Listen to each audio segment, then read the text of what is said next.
2018 marks Subaru's 50th anniversary of entering the US market, and to celebrate, they have created a special package for every single model in their lineup. This, of course, is the Impreza, a model we hadn't got around to reviewing yet this year. For this video, we're going to focus on the 50th anniversary model, but we will make mention of some of the other option packages and trim levels. So let's go ahead and check out the unique looking 50th anniversary Impreza.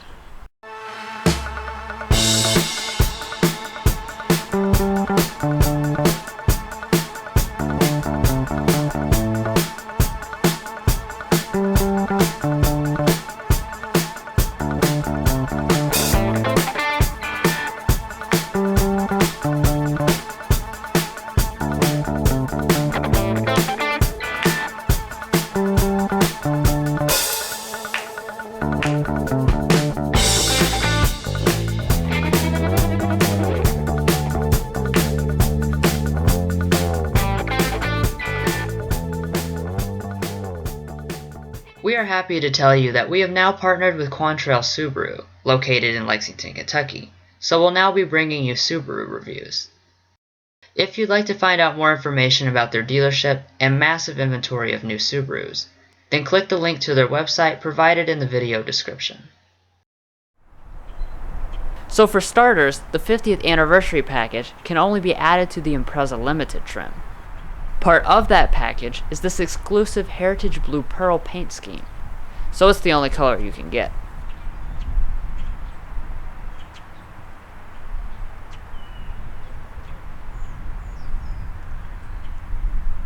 Since this is the limited trim, you get smart keyless access with this Subaru key fob. I really like the overall feel in the hand.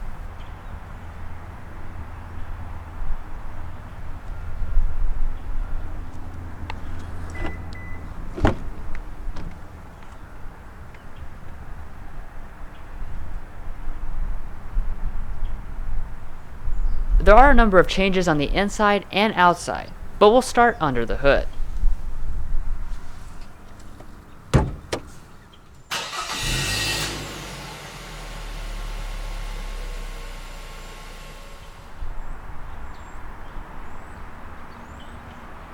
Since the Impreza was just redesigned last year, you will continue to find the same setup under the hood. As with every Subaru, that means you have a boxer engine. In this case, a Boxer 4, making 152 horsepower and 145 pound-feet of torque. Power is directed to a continuously variable transmission, with 7 simulated gears, and put to the ground by standard symmetrical all-wheel drive. As far as fuel economy is concerned, this proves to be a very efficient setup. It is rated at 28 city, 38 highway, 32 combined, which is pretty impressive considering it has all-wheel drive unlike the rivals.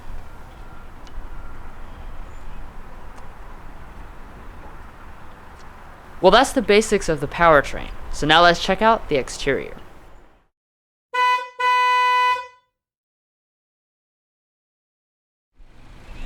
The 50th Anniversary Edition doesn't make radical changes to the styling, but there are some subtle items all around the vehicle. The first such difference is this grille, which has a satin surround instead of the regular chrome. The headlights, though, are unchanged from the regular Limited, so they are fully LED low and high beams with LED daytime running lights. And you also have halogen fog lights down here.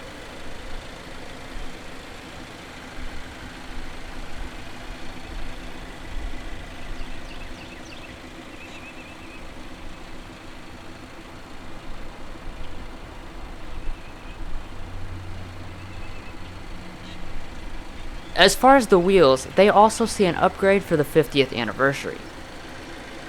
The wheel itself isn't actually different, but the contrast accents have been removed from the standard limited wheel. They're 17 inches, and Subaru says they have a special high luster finish. The brakes are 10.9-inch ventilated disc in the front, and 10.8-inch solid disc in the rear, and the tires all seasons. You do have a special anniversary badge here on the side. Moving up to the mirrors, they also have a unique satin finish. But otherwise, they have the same turn signal, heating, and auto-dimming abilities as always. You can't really see it, but there are also blind spot indicators built into the back of the mirrors.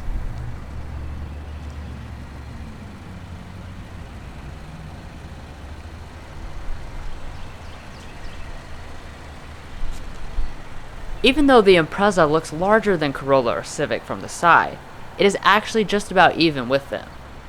It rides on Subaru's new global architecture, and overall length is 182.1 inches long, which is, by the way, 7 inches longer than the 5-door hatchback version. Moving on to the safety component, the Impreza scores top marks just like every other Subaru. It achieved the highest score of good on every test, even the brand new passenger side small front overlap test. Of course, you can also get the optional suite of EyeSight active safety technologies, which include adaptive cruise control, pre-collision braking, lane keep assist, and auto high beam headlights.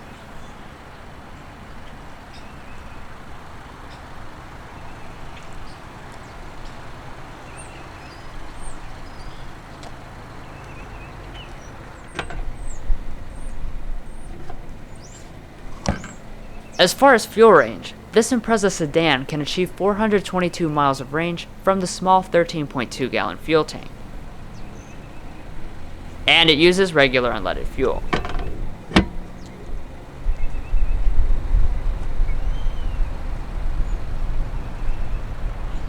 Looking at the rear of the Impreza, there are no differences for the 50th anniversary, so it has the same plain but classy appearance. The taillight unit looks like a 2014 Camry, but it is partially LED. And then down below, the Limited comes with an exposed chrome exhaust.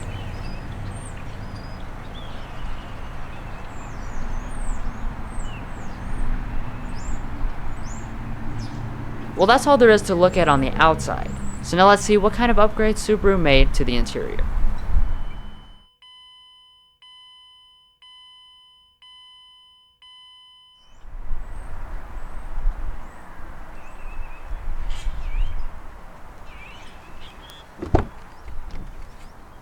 So just like the outside, the interior changes are on the subtle side of things. And likewise, since there is only one 50th anniversary exterior color, there is also only this black leather interior color. It is paired with faux carbon fiber trim and unique silver stitching. Turning to the door trim, it has a very upscale look to it, with lots of padded and perforated leather. Even the faux carbon fiber trim looks pretty convincing. Both the front two windows are one-touch auto up and down.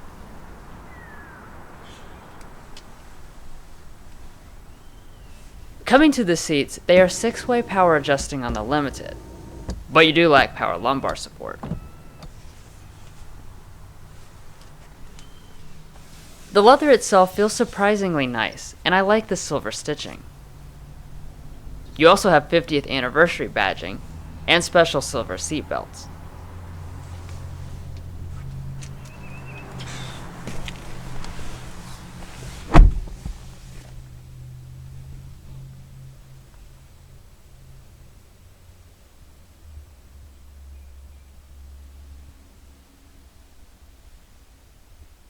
So first, looking around the cabin, everything is pretty much the same as in the Crosstrek, and that's definitely a good thing. Materials are uncommonly nice for a car in this class.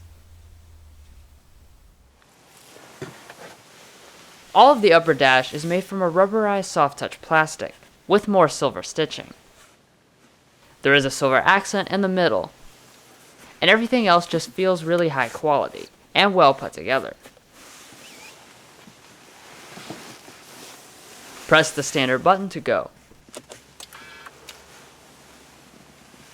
Once you push it, the Limited standard 8-inch display will fire up.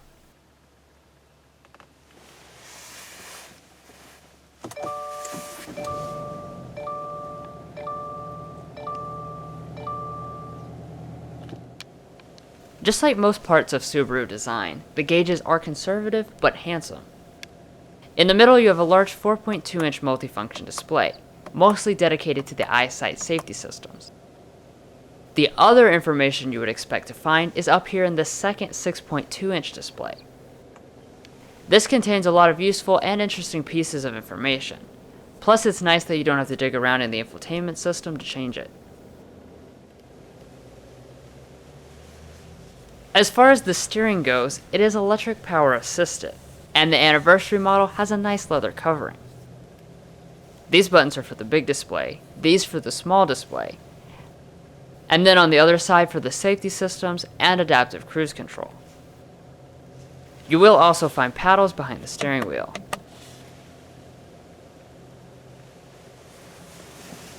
The steering wheel itself does manually tilt and telescope.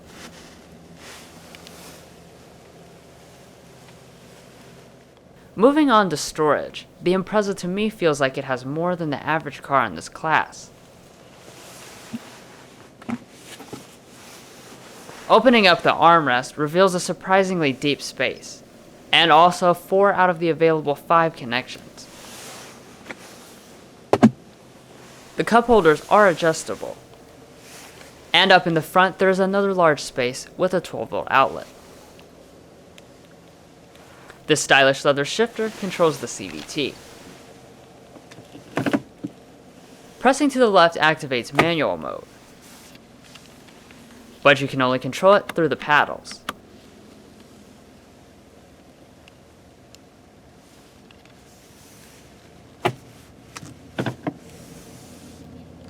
Once you shift into reverse, this standard backup camera appears.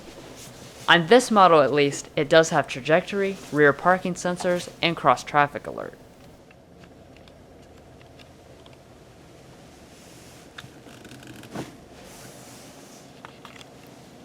You do also have a leather-covered handbrake. Off to the side, you'll find these 2-stage heated seats on all but the very base trim level. As far as the actual climate control is concerned, only the Limiteds get this single-zone automatic setup. It's controlled with only these 3 big easy knobs.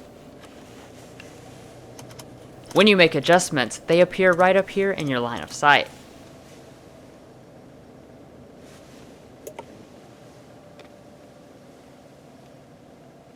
Now let's hear the optional 432-watt Harman Kardon sound system.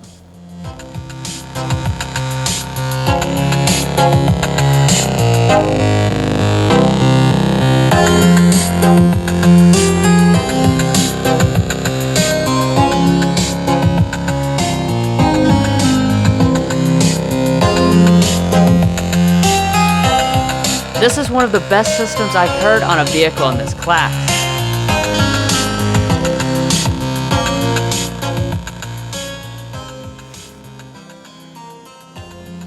Last year, the Impreza was the first Subaru to get their new StarLink system, so let's take a look. If you own the previous Impreza, you'll immediately notice a big difference in the software and performance. First, we'll go into media. In here, I can play and pause the media, which is Bluetooth audio right now. The other sources line the left-hand side. Next, we'll go into apps. In here, you have many things, but what you're probably most worried about is Android Auto and Apple CarPlay. Those are supported even on the lower end trims with the smaller 6.5-inch screen. Hitting the map button takes us into the integrated navigation. This is another optional piece of equipment. The TomTom graphics look surprisingly nice, but the screen's pinch to zoom function could be more sensitive. Next up, you have phone. This does the same basic stuff you come to expect, like having your contacts automatically synced over from your smartphone. That finishes up what I'm covering in this video. But if you want to see a detailed tutorial of the entire StarLink system, then check out our dedicated tech help video. A link is provided in the description. Up top, we have a frameless auto-dimming mirror with HomeLink remotes. We also have the optional power moonroof.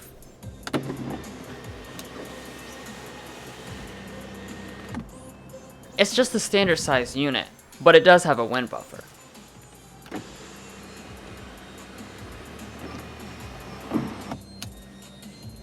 So overall, I really like the Impreza's interior. Like most Subarus, the design is conservative, but to me the material quality and technology more than offset that. Basically, they did not cheap out on their least expensive car.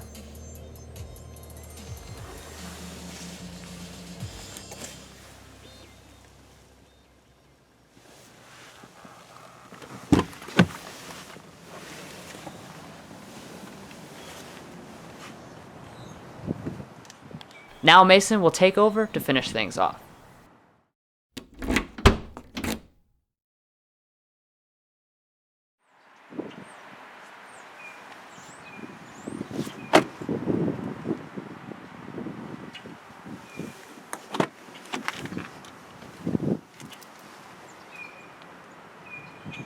The back door trim of the Impreza is made out of the same materials as the front, with plenty of leather padding and stitching. The back window is power, but not automatic. Legroom for the rear comes in at 36.5 inches, and headroom at 37.2 inches. That puts it right around average for the class, above the Elantra, but below the Civic. The seats themselves I find to be fairly comfortable.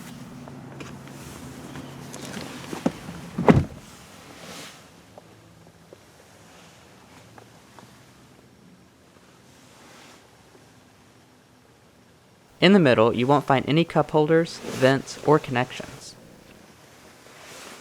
But Subaru does give you a fold-down armrest with a couple cup holders inside. Up top, you've got a regular light bulb, a soft headliner, and an assist grip. Legroom is quite good sitting behind Drew's position. I have plenty of room for my legs and feet to move around. You do have to slide over a big bump in the middle, and when you do, you'll find even enough space to be comfortable with the seat fully back. Overall, the Impreza's rear seat is comfortable and spacious, which is all you really need in this class. But it does lack some of the fancy features competitors offer, like rear seat heating.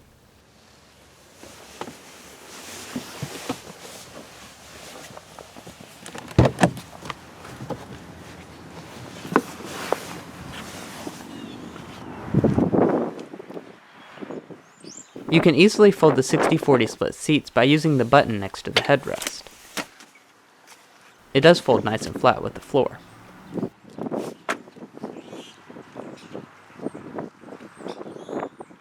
Heading around to the trunk, there is a button to open it on the fob, or you can just use the button underneath the lid. Inside, we have a lot of junk, which doesn't even come close to filling up the 12.3 cubic feet offered in the Impreza. That's a good figure for the class, but it is definitely behind that of the Honda Civic, Toyota Corolla, and Hyundai Elantra.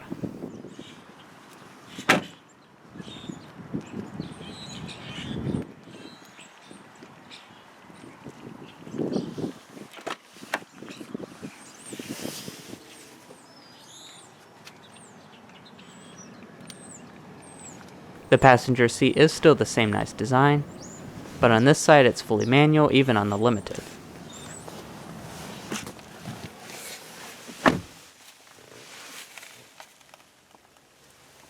The dash does give a nice stitching design and material quality. The glove box is also dampened and good sized.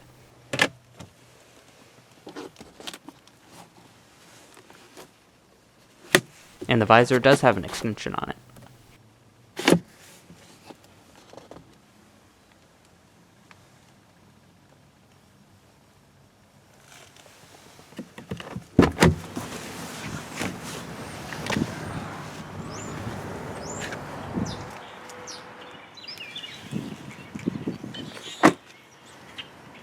Well guys, we hope you enjoyed watching the first in-depth look at the 2018 Subaru Impreza 50th Anniversary Special Edition. Stay watching for a quick overview of the pricing, and don't forget to hit those like and subscribe buttons if you enjoyed. We'll catch you next time as we sample more of the latest automotive delicacies.